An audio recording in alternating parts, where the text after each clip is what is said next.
Welcome to the Pivot Experience podcast, where leadership transformation isn't just a concept, it's a journey we take together.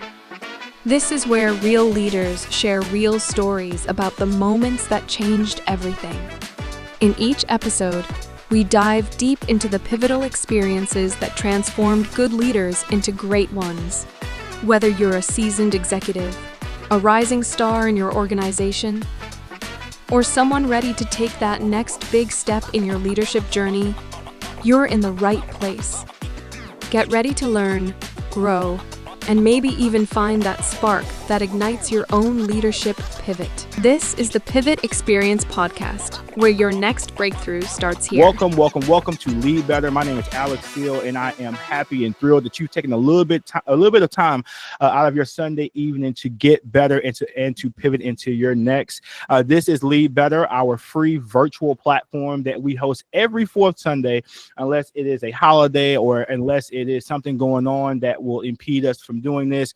And you might be asking yourself, why do those guys do that on Sundays? And so it's one of our beliefs here at TPE is we want to provide as many avenues as possible for you to connect and to grow and to understand what not only what we're about, but to also get to listen to the stories and the experiences of people who are either A, going through the same thing that you're going through right now, or B, they've accomplished in the area that you wanted to be accomplished in, and they can give you some tidbits and nuggets to help you pivot into your next. I want to give some really quick introductions to some amazing people. Number one, my name is Alex. If I said that already, I've been working for Chick-fil-A for the last 23 years. And so I know a thing or two about the chicken business, and I have been appreciative of all the experiences that I've had there.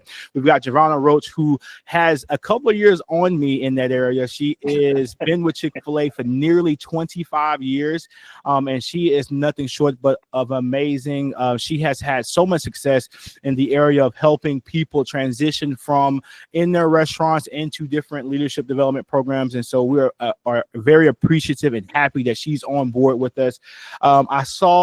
And I know we got Abram here. Abram is one of the newer coaches here at TPE, but don't let that fool you. He is surely providing a whole lot of impact and a whole lot of value here in what we do. He's been working for the World's Most Caring Company for nearly 12 years now. And he is currently in the process. He is currently in the process of becoming a operator. So kudos to him.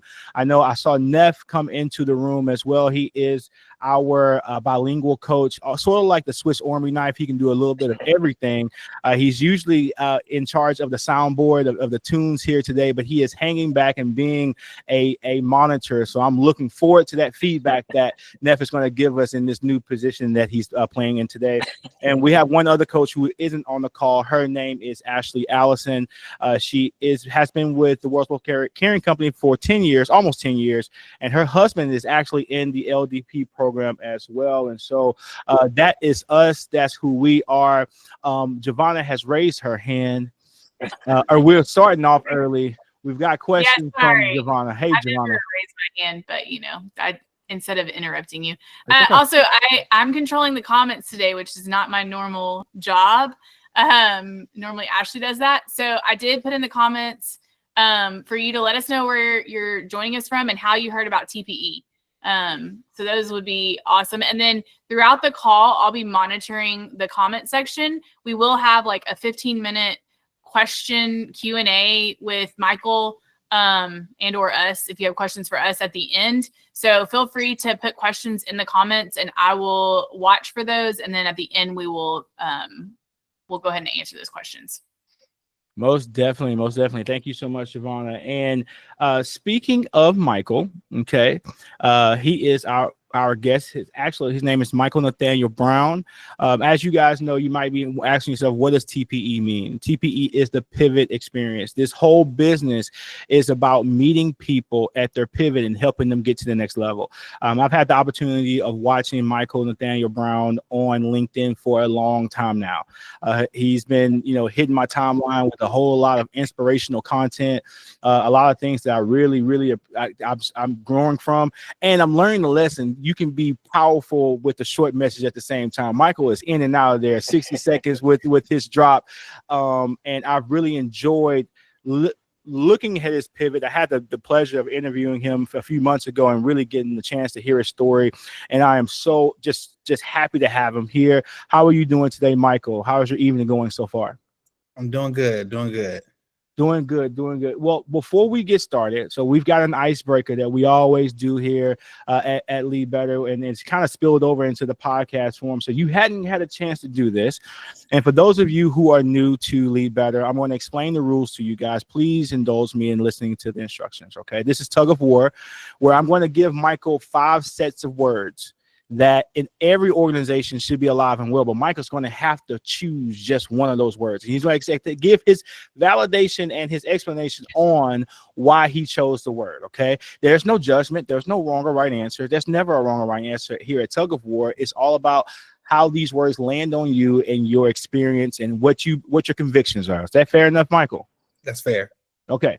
All right. So the first set of words is confidence or humility. Humility. Okay, and why?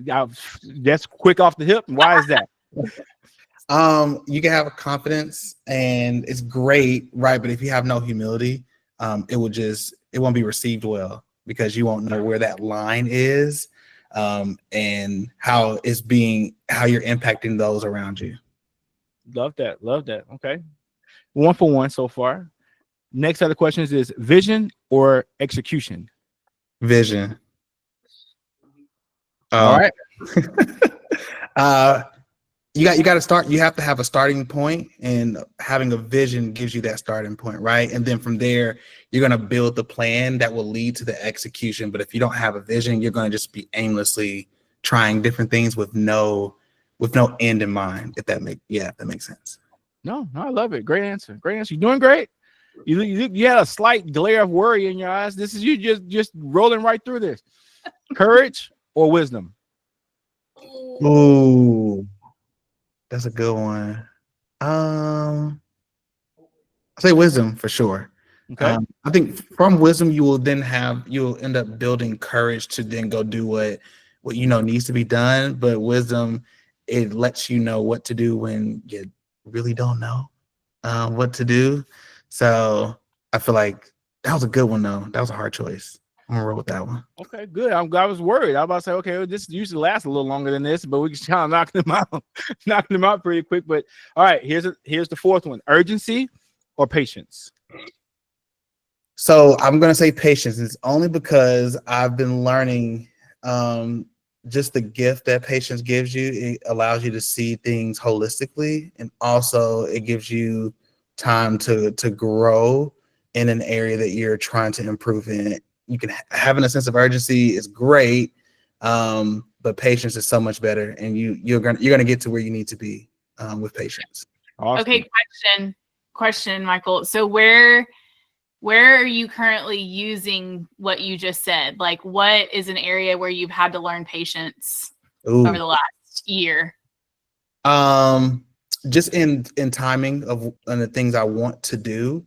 So a lot of times, well, a very long time ago, if I had a plan, I wanted to execute it, especially if I already set like a date and I had a timeline. And now I'm more comfortable with pivoting. Should I see like, okay, this is not going to work, I can try and force it. However, if I see that it's not the correct time to do it, then I'm able to be like, you know what, let's take a beat and we can try it at a different time. Cool, okay. Cool.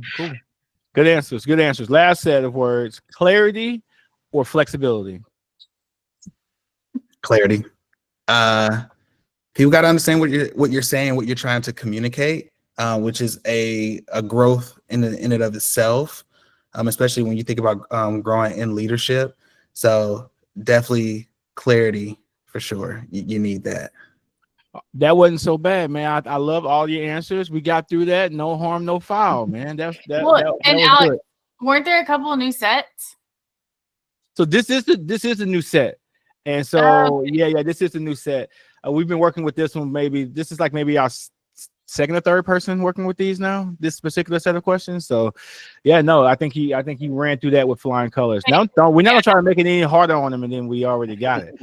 I got one more question. Okay. So and this is going back to the beginning, but I want you to get comfortable before I ask you a question, because you're like, she's going to ask a billion questions. Okay, so one thing I've been working with my clients on is confident humility. So, and I know that like that's a little bit like disjointed, right? Like, so how can you show up? Like, what does it look like to show up with confident humility? Because I think you have to have some of both. Like, you know, especially in a lot of these people on this call are either in LDP or wanting to get into LDP or TDP or whatever it is. And it's like, you can't show up to an interview and or to an assignment and be like, okay, well, you know, I really don't know. Like, no, you have to show, there has to be confidence. People want to follow people that are confident, but there also has to be that humility side. So what do you think that like looks like? So it's definitely your whole intention there, right? So what it looks like is definitely like, if you know what you need to do, if you know how to like lead well, there's no problem with being confident in that. I think it becomes a problem when you then are starting to only think of yourself and how you lead and not others, right? So I think, and people can sense it, whether you're saying it or whether it's coming out through your actions, they are sensing it, they're paying attention. So that's where I think like it's a very thin line between the two, honestly. So if you're trying to figure that out, you gotta hold that tension really well. All right, good. That has been something. I actually had a client recently. I'm like, okay, look, we got to work on confident humility. Like that, like there comes a point where I'm like, okay, you have to say like, I did this, like I made this happen, or I, you know, and as leaders, like that is part of, you know, what we do is we make things happen. Especially at Chick-fil-A, like somebody was talking to me at church today and they were like, why do you move 1,000,000 miles a minute? And I'm like, well, it's just kind of like, that's kind of the environment I guess that I'm in all the time. But I, you know, I'm trying to get my clients specifically to understand like there has to be, because people, especially when I think when you're going into, you know, the restaurant business, like, and we're busy and like there's billions of things happening all at the same time.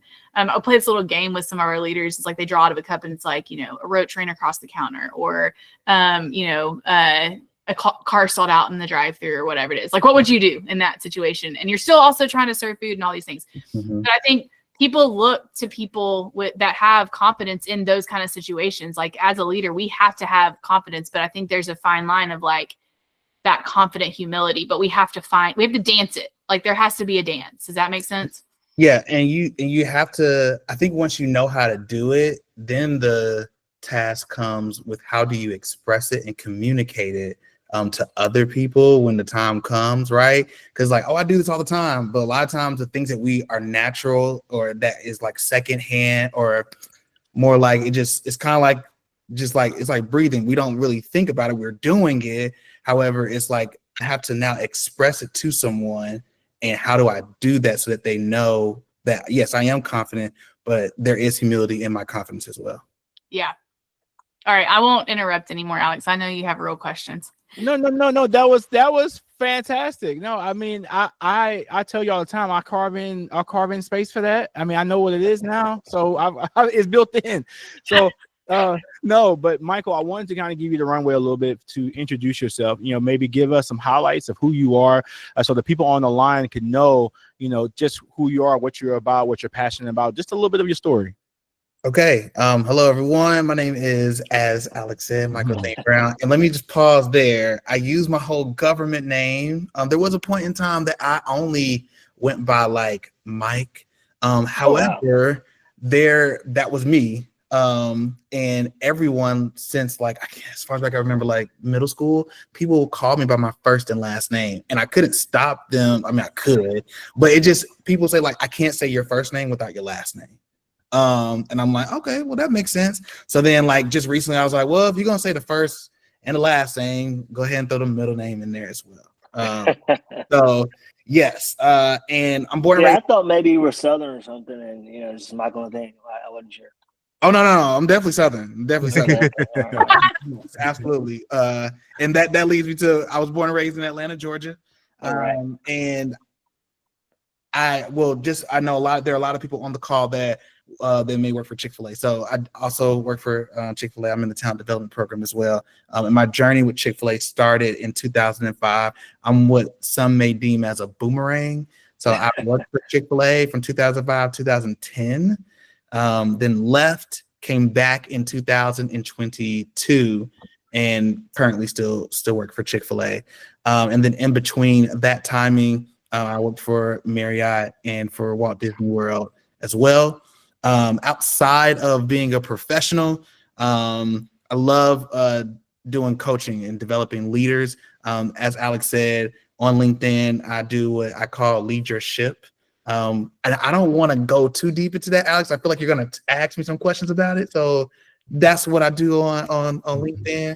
And we'll talk more about that.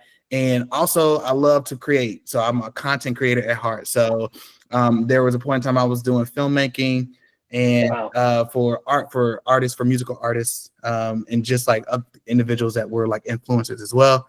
And I also write music myself. So that's what I love to do in my downtime as well. So just a tad bit about me, tad bit. No, that's good. I think that tad bit is a mouthful for many. So no, you've been around the brand long enough to know some things, to see how we've evolved. And I think that even though you've had a chance to see all that evolution, I would think you would agree with me that there has been one constant, that no matter if you started in 05, you started in 76, if you start in 2025, there's one thing that Chick-fil-A that's synonymous with what we do, and that's leadership, right? And so this kind of steers me to our first question is, I want to know your perspective on this. Mm-hmm. What makes leadership the heartbeat of any successful organization, and how have you seen that played out at work and beyond?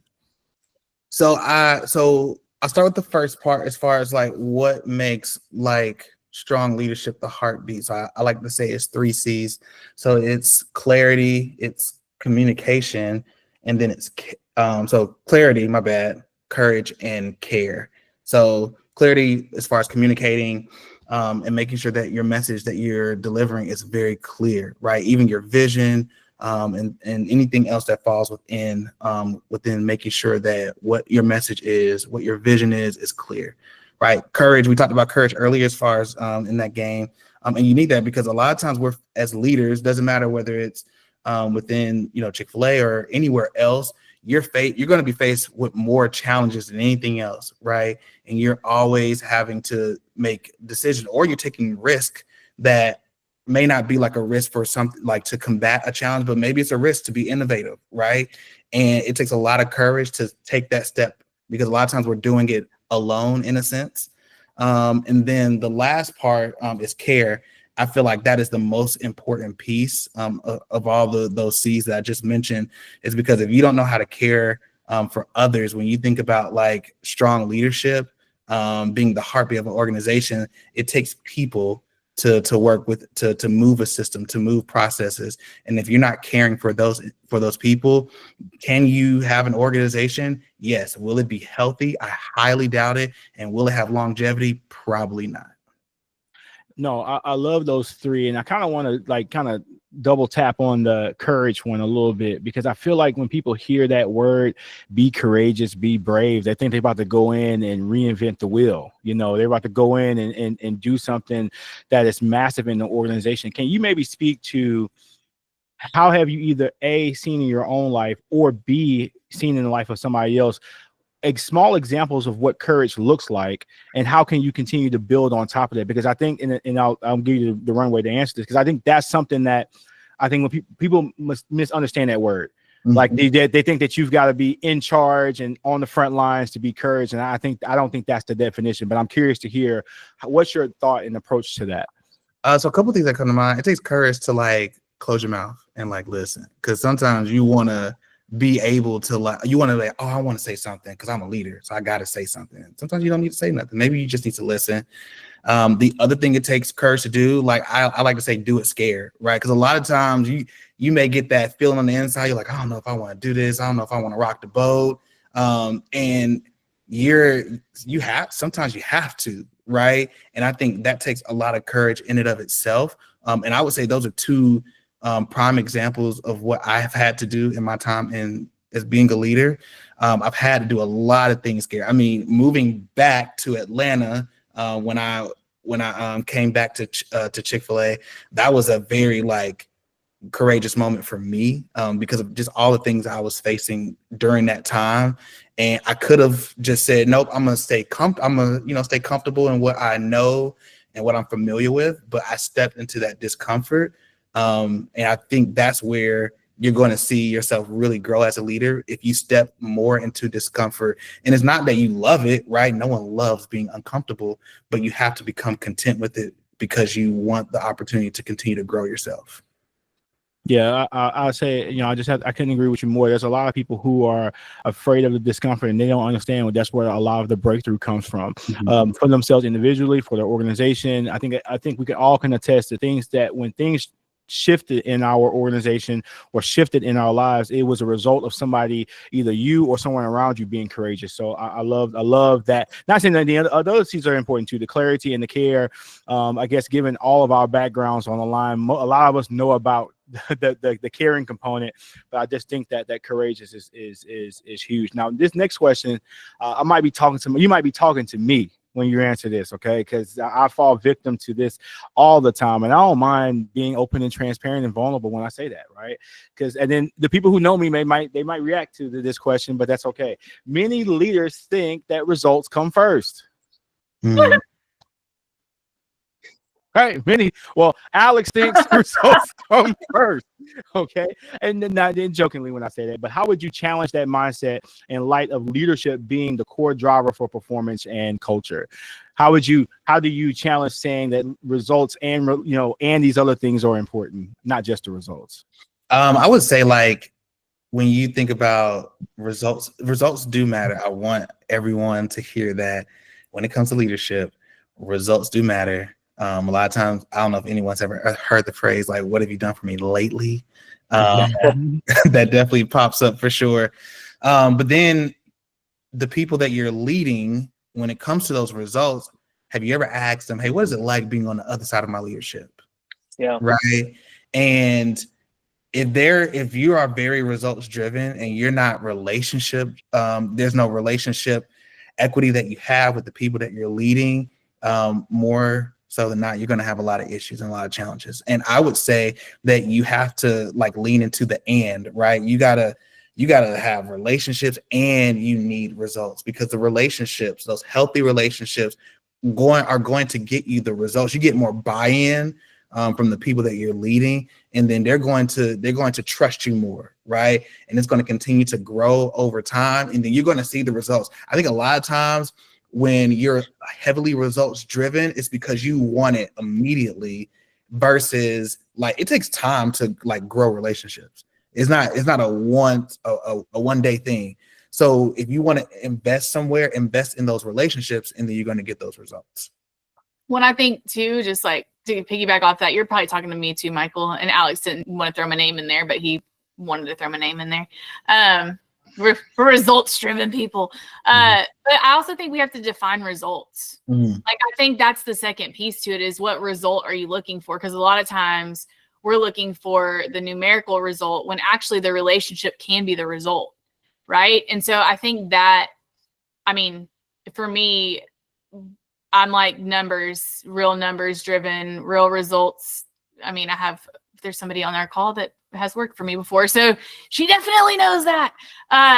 Results. But at the end of the day, I think we have to define what does success look like and what does in those results. So for example, I don't know, I was talking to somebody recently, and it's they're like, why do you like what you do? And I was like, well, why do you keep coming back, And I told you it's not my first day, it could be my last. But what is it that keeps you coming back? And I was like, seeing somebody buy their first car, or seeing a team member who was homeless actually get an apartment, or those things are a lot of times the results we don't think about, right? We're thinking about, drive-through car counts or sales or transactions or X, Y, and Z. But in a leader's role, not that we don't look at those results and say, man, those are important. Those things are going to come.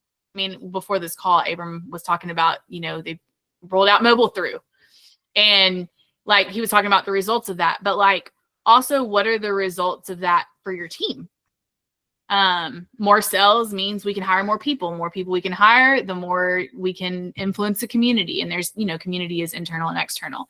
And so I think you just kind of have to define results better. Like, what is the actual, like, yes, there are numerical results. Yes, we are looking for those things. Yes, those things are important. But like, do we forget about just talking about what are the internal results of the things that we're doing? So I think defining that some.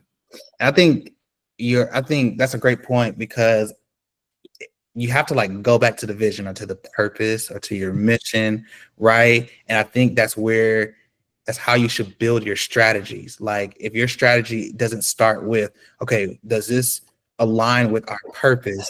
Then you kind of like end up having those problems or you kind of get lost in like, oh, what is the result? And what does that mean?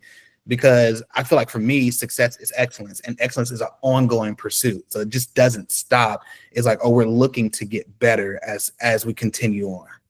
Yeah, no, I totally agree with that. And that's the to me, it's the filter of like what you're trying to do. And every person's life and every business is different, right? Mm-hmm. What excellence looks like for you in your life is different for me in my life. I have 2 kids. I have a husband, like, so do you get what I'm saying? Like, it looks different. And so I think that also plays into that, because I was having a conversation with a business consultant at one point, and I was like, I just don't feel like successful right now.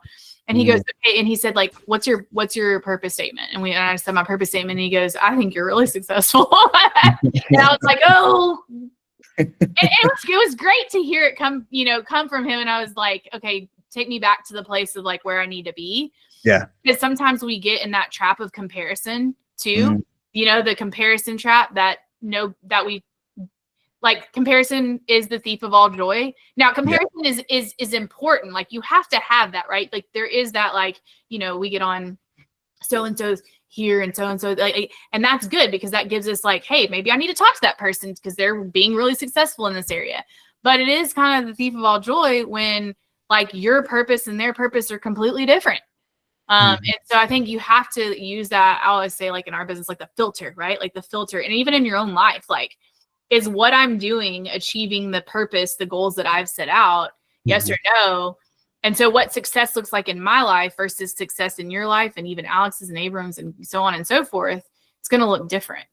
Right. Even in a program, even in LDP, even in TDP, like all these different things, like success is going to look different based on you. And you can't define success based on somebody else's success, right? Yeah. So, I don't know. Sorry, Alex. I derailed you. Not derailed at all. Again, I told you at the top of this, it's expectation. I get it. I understand. Okay. I'm ready for it.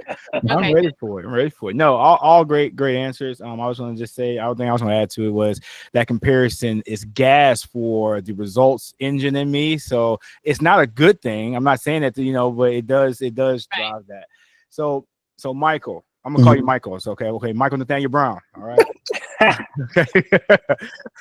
You emphasize values like servant leadership, empathy, and transparency. So those are some things I hear, especially in your leadership. Those are common themes throughout.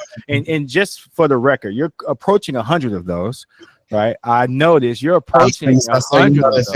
Yeah. You're approaching 100 of those, and kudos to you for that. But how can leaders practically embed these values into their decisions as they move, as they continue to work in their cultures or work on their cultures? Like, how can they incorporate those 3 core values that you hold dear into what they do practically? I say we all have, I don't know if all of us have heard the phrase, leaders are repeaters, right? So you're practicing this in your own life. So like the fruit of that should be seen in your own life and how you're doing things. Because if you're not doing it in your life, how are you going to embed that into the culture that's going to impact others and get them to start doing it and seeing it? So I think that's been pivotal for me. And it's just like to the point that we were talking about earlier, like, what does that look like practically for me? Right. For someone else, it may not look so. It may look just a slightly different. For me, it's just like, hey, it could be as simple as like when I'm like walking into a space, like I'm smiling at everyone. I'm having like engaging conversations. I'm connecting. I'm looking for these different things. I'm being intentional in how I care about other people, and things of that nature. So I think how you go about doing it, it has to be a repetitive motion, a repetitive act for you. Because in that way, when you're now like going to introduce that into a culture that's going to impact other people, then they're going to look at you after you say it to see like, okay, are you doing what you're saying? Because if you're not doing what you're saying, why should I listen to you? Why should I follow you? No, I That's love so it. good. I tell leaders all the time, I can give you a whole lot. I can give you a shirt. I can give you keys, but I can't give you credibility. And what you described right there, will buy a leader a whole lot of credibility. Yeah. So that the thing I heard was get your life right, get your life in order. Go out there or go out to your front door, open that, sweep around your front door, make sure it's tidy before you start trying to, is that did I hear that right? Am I translating that right? You're not wrong. That's how you know we from the South. Well, that's a whole stand anyway. Well, I think it's a very important concept to talk about, because especially as a younger leader, like as a younger leader, you think that you can have your work identity and then you have your personal identity, and you try to create a partition between the two. And in the beginning, you do it very well. You can go out and go to work and have one face, and then you got your 9 to 5 face, and then your 5 to 9 face. You can separate the two. But I think if you continue to do it long enough, something's going to spill over into the other one, and then you're going to have people looking at you saying, "Well, I thought you said this, but you're doing this." You know what I mean? So no, I think that was an excellent point to bring up. So go ahead. I agree. I will say to anyone that's like really paying attention to this specific question, it is exhausting to fake it. Like you can only go so long, and it's very damaging to you, both physically, mentally. And if that's just, you're trying to be someone that you're not, right? So if you're just saying it and then you're trying to do it on a surface level, right? People it's gonna take notice at some point if you're just trying to fake like you are this person or you are this leader and you're not actually like living it out. No, absolutely. So this kind of rolls us into the next question, and I would love to hear your perspective on this, because I think some of us are all struggling with how to do this well, how to execute on this. We all run into those times where we got to energize and inspire our teams, right? I've been seeing a bunch of memes and a bunch of things online that says, hey, they don't want another pizza party. They don't want the cookies aren't enough. And then because being on the reading those and being on the other side of those, I would always go, okay, well, I thought that was nice to get the tacos at the end of the month when we did X, Y, and Z, but apparently that's not enough. And so in your perspective, what are some things that organizations can do on the micro level or on the grand level to help energize and inspire their teams? Yeah, I would say one way is you can gamify, right? You can make it competitive. Everybody's competitive. Like the levels may be different, but everyone is competitive in a sense, especially like if you then group them together, right? It's like, hey, we got this team versus this team. Like people get real competitive. Now it can get a little toxic, so you got to be very careful. People are competitive. And I would say the other one is like celebrating like people, and everyone likes to be celebrated differently. Whether it's publicly, privately, whether it's by a select few peers. And this is why it's so important as a leader to get to know your team, because if you know the pulse of your team, when morale is low, and then you'll know how to energize them and what ways to energize them. Because the way that I would energize my team in the past in different restaurants and things of that nature, like I knew my team, so I knew what would work for them. I couldn't use what I did for one team or another, because they would look at me crazy, because I'm a very energetic individual in and of itself. But then I had to customize how I would energize them to who they are, what they like, what their preferences were. So that goes back into what we were saying earlier about those relationships. Like knowing who you're leading is going to help you know, like, okay, this is going to work for them. Even if you're trying something new, at least you have a sense of like your team and the pulse of your team. So I have a question. Mm-hmm. So, well, and it's funny that you're saying this. I feel like, and Neff, I know you're on the call about, I don't know if you have your mic on or not, but like he knows I've been saying this like probably every day. Know your team. Like there's been certain things coming up and I'm like, you have to know your team. You have to know who you're leading.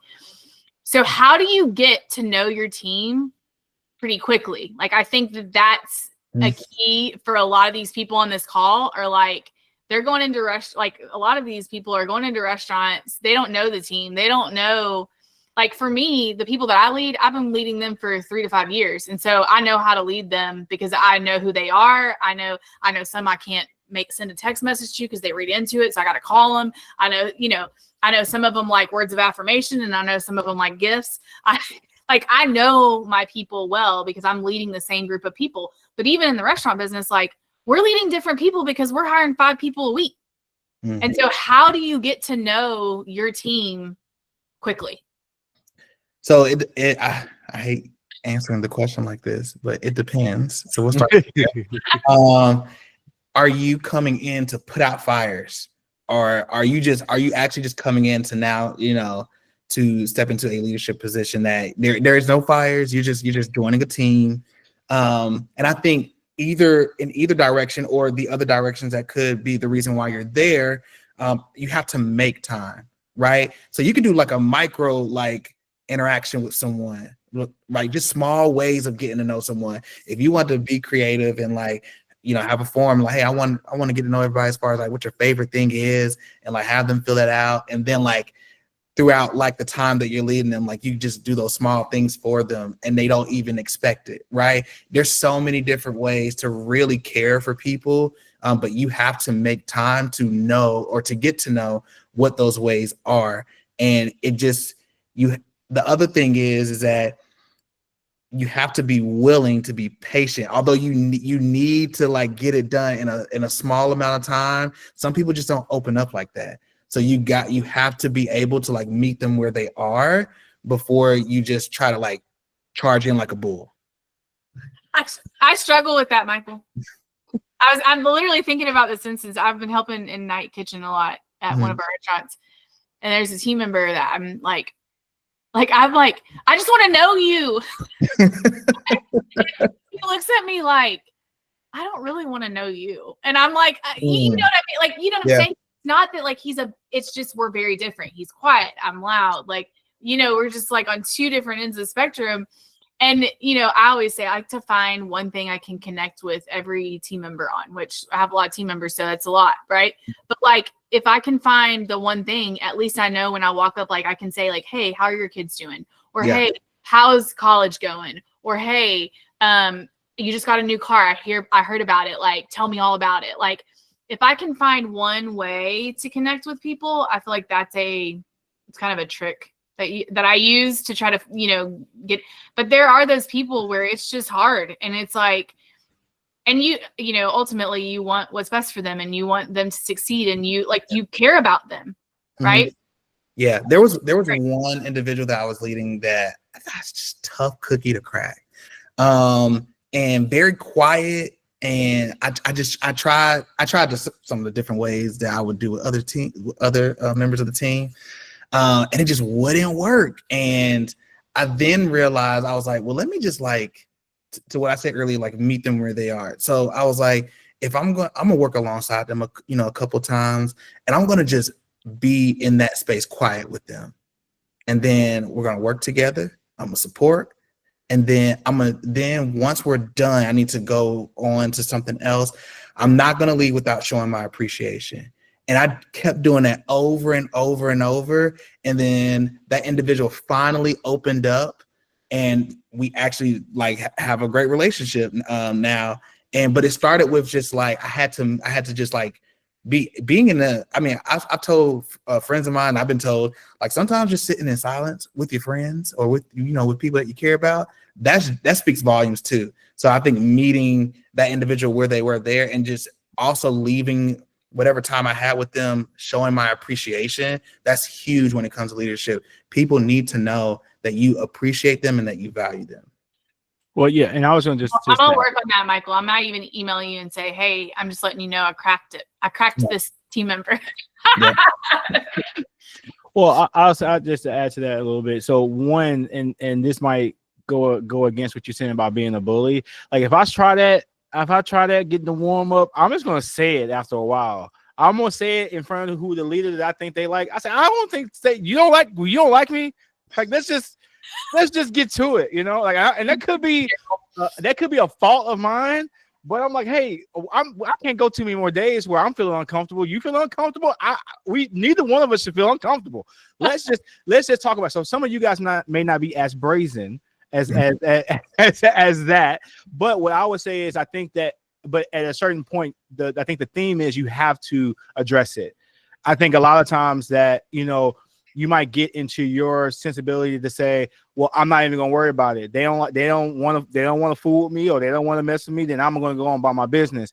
And I think a lot of times, especially we're in a restaurant with multiple leaders, that faulty relationship can kind of melt away into obscurity, right? Like if you got an issue with someone in your restaurant, and then if they're doing well with other people, you might not have the unction to want to repair that relationship, right? Because hey, everything else is going good. Don't worry about it. But I think I will echo to what Giovanna said. A lot of the people here are entering into these different roles to where you can't melt away. You're tasked with being one of the head persons in the restaurant doing leadership. You're going to have to learn it. And I wanted to say this, like, tuck your biases in, or tuck in like your fears in, and say, hey, it's my job to fix this. It's my job to have a relationship. It's my job to want to get connected with you. So I think that's very key and critical. And I love this area of the conversation, because I think a lot of leaders, especially the newer generation, and so no offense to we have any newer generation people on the line, but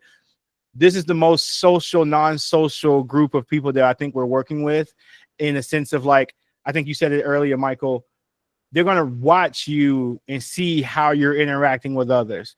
And so if you're a leader, or if you're ascending in your leadership and you are showing any glimpses of favoritism to this group or that group, that person who's already isolated is going to take that even more so. Well, I wasn't talking to you, but I'm sure you have a great time with Samantha, Sally, and Richard over there. Y'all are like best friends. But when it comes to me, I don't get that same love. So it's just one of those things. I think that if you're taking on a role, trying to get into LDP, or getting into a role where you have more servantship over more people, is really important to say. And I think you said it earlier, Giovanna, find one thing that you can link into with everybody else. Like, find that one thing. And final question, I'm gonna go off script a little bit, Michael. And so I'm gonna go off script just a little bit. And it's not really. I think it flows into one of the questions I sent, but I'm just gonna reword it a different way. A lot of us have noted, I've said myself, I've been here 20 years. You've been around for a long time too, even in your boomerang state. You've been around for a while. All of us have put in some years in. How do you deal with burnout? I think that all of us at one point or another are going in every day, putting the face on, doing a good job. But then sometimes there's seasons where we feel like we're getting burnt out. And I don't know if that's happened to you, or if you've been in witness to someone. How are you dealing with that? And how are you getting up every day to feel refreshed and renewed in what you're doing?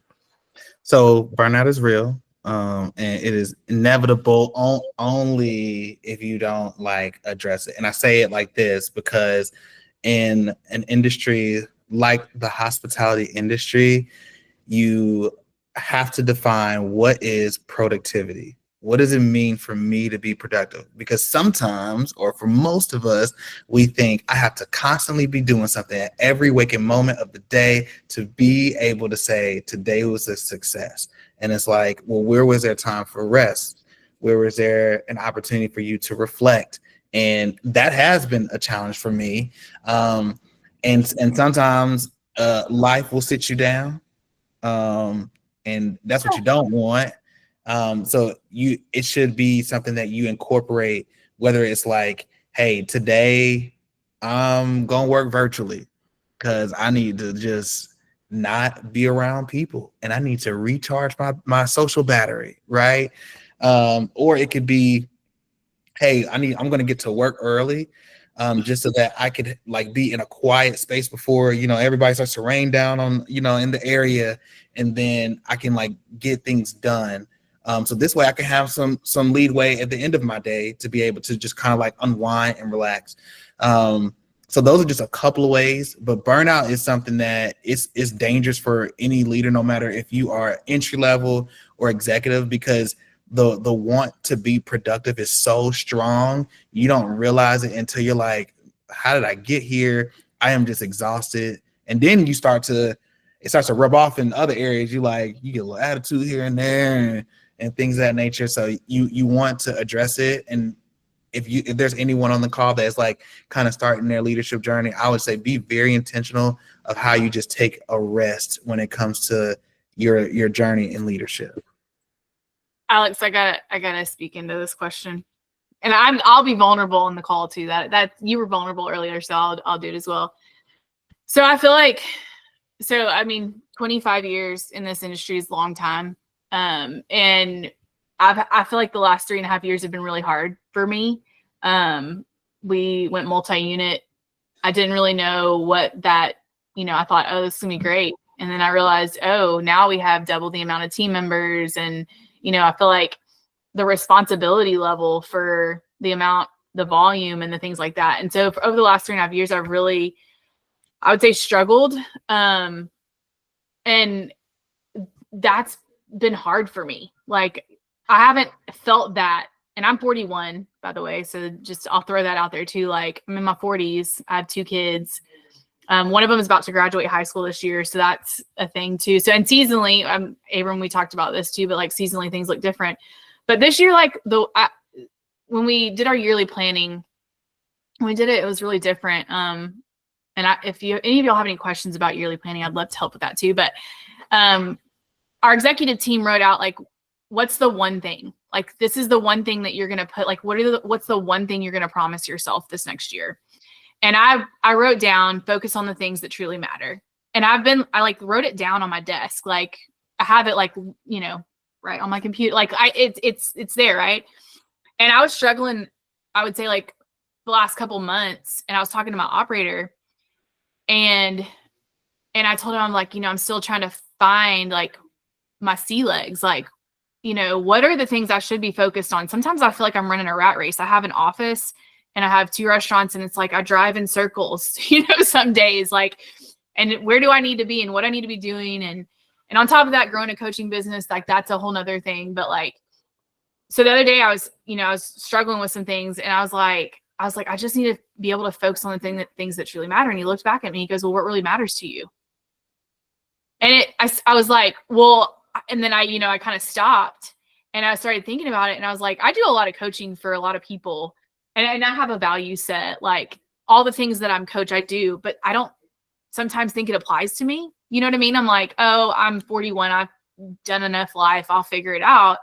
But like, I think the key to not having burnout is to know what truly matters to you and to focus on those things. And so it kind of took me back, and I was like, oh my gosh. And I like went to my computer and I was like, let me look at my value set. Let me look at my life mission. Like, are the things that I'm doing on a daily basis helping me live out who I am and what truly matters to me? Or are they not? Because I think that's when burnout sets in, is when you're focused on things that don't really matter to you, or things that you don't really care about. And y'all, we have to do things that don't matter to us in our job. Like, there are those 25% of things that like we just have to do because that's part of our job, right? But as you move up in leadership, you should be able to get to like the things that you do energize you. The things that you focus on energize you.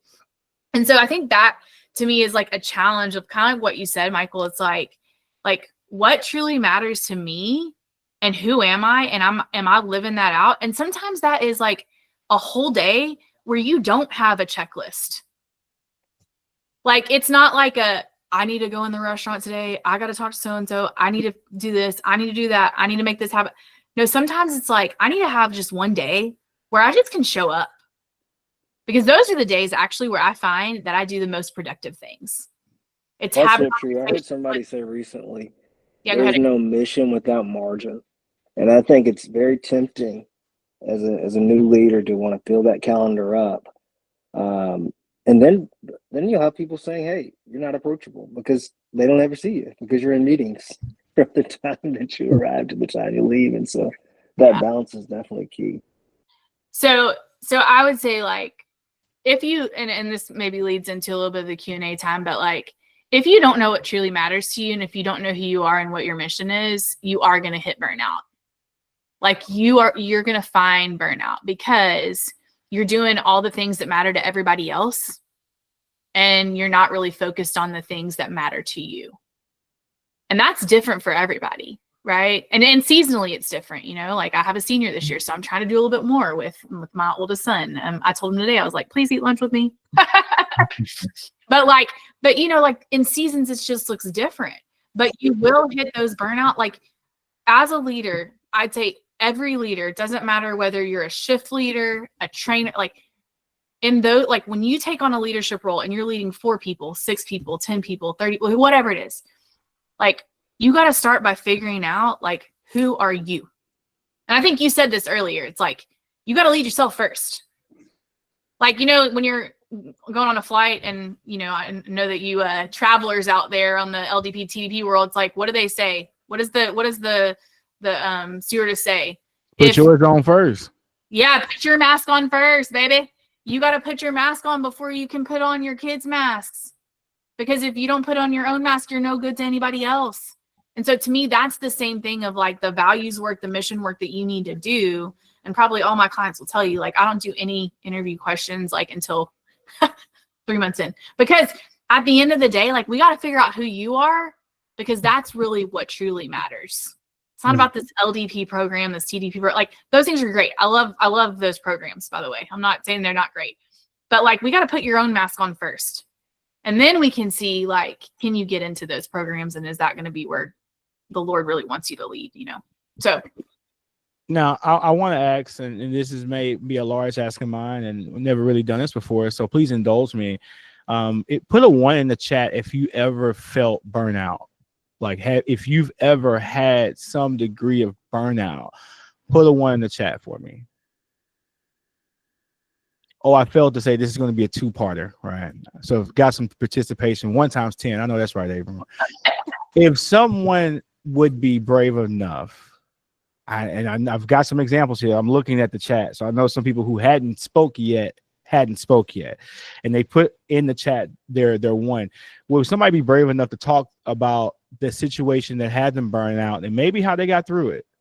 This would require you to unmute yourself. I would love to see you while you do it. So if anybody would, man, just take yourself off mute and just start a conversation, because I think this is what Lead Better is really all about, helping others through the stories that you have. So I don't want to call any names, but you know, if you put a 1 in the chat, if you would share some of that story with us, that'd be great.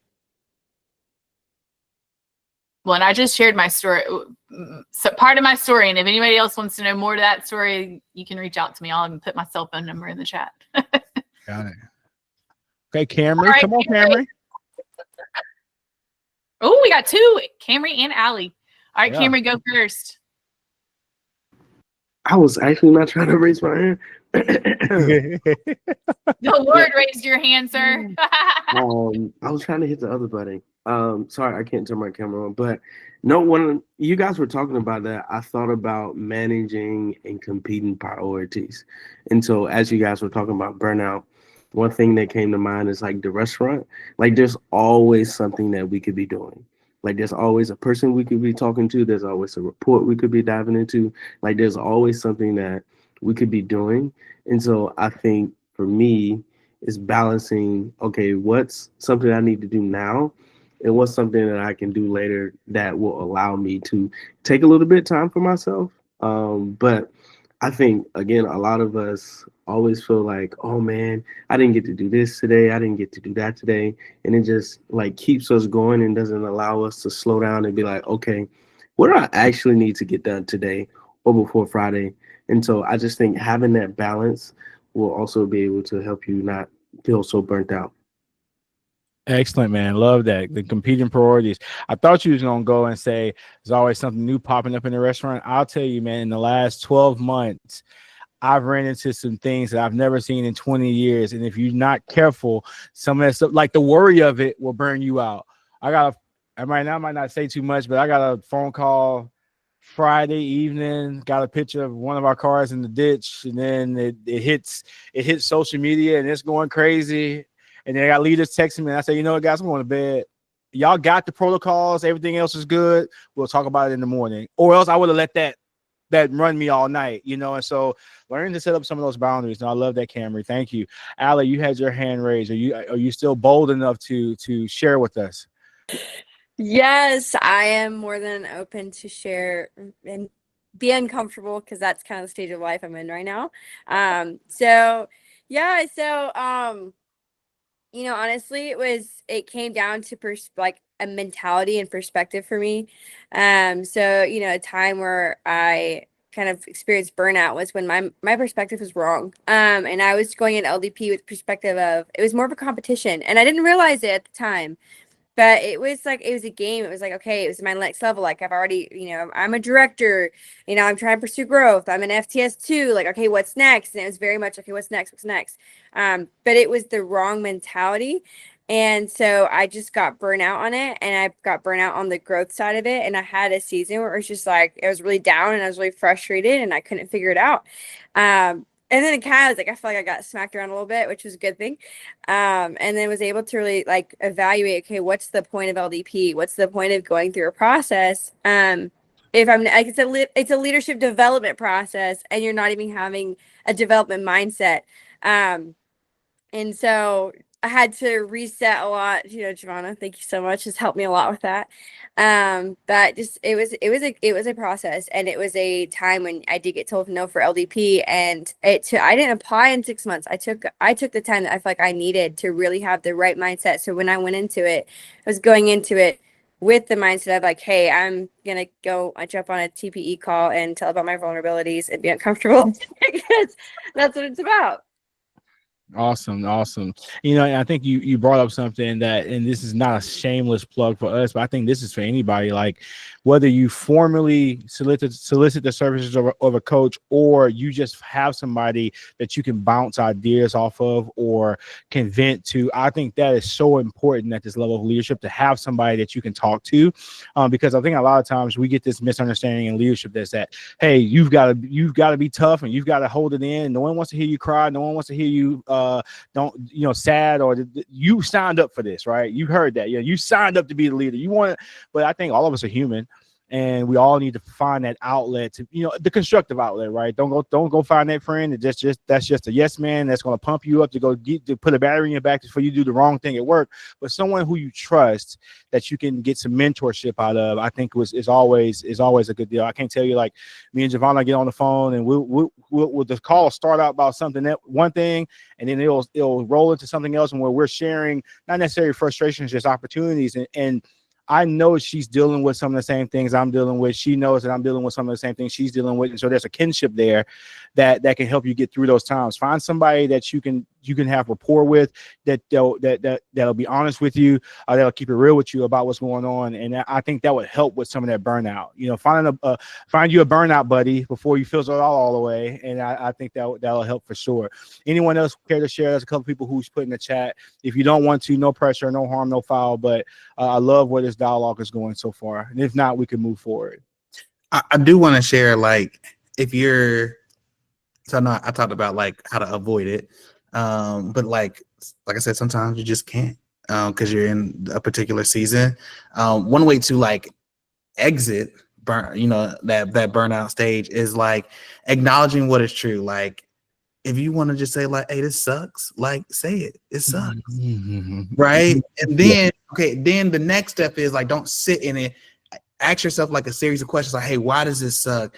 What can I do? What can I do differently? What should I be learning, from this? Am I doing too much? Am I doing too little? Am I even on the path that I, started on. And it's really like actually going deeper than just like the surface level of like, you know, you're just going with the flow and like, oh, life is life. And it's like, no, you gotta call it out, you know, and be honest with yourself. And like I said, if it sucks, say it sucks, but don't just sit there. You can then start to ask yourself those questions so you can exit that burnout. Yeah, No. there's a thing I kind of teach or coach clients, people that work for us. It's like the series of 5 whys. Start with why number 1. Like, why do I feel this way?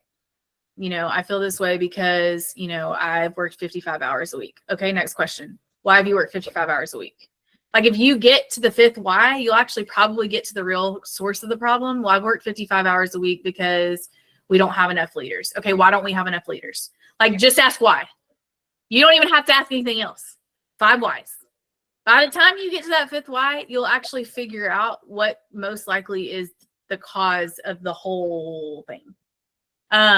Now sometimes it takes 7, but 5 is my typical, like I call it the 5 whys. What's the 5 whys? Okay, why is this? Okay, why is that? Okay, why is that? Okay, then get to the end of it, and then that will help you identify the true issue. Because I'm with you, like I've said before, like this season sucks. Like, you know, like life at home is hard, life at work is hard, everywhere I turn is hard, like, you know, but if all I do is say that, it's never going to get any better.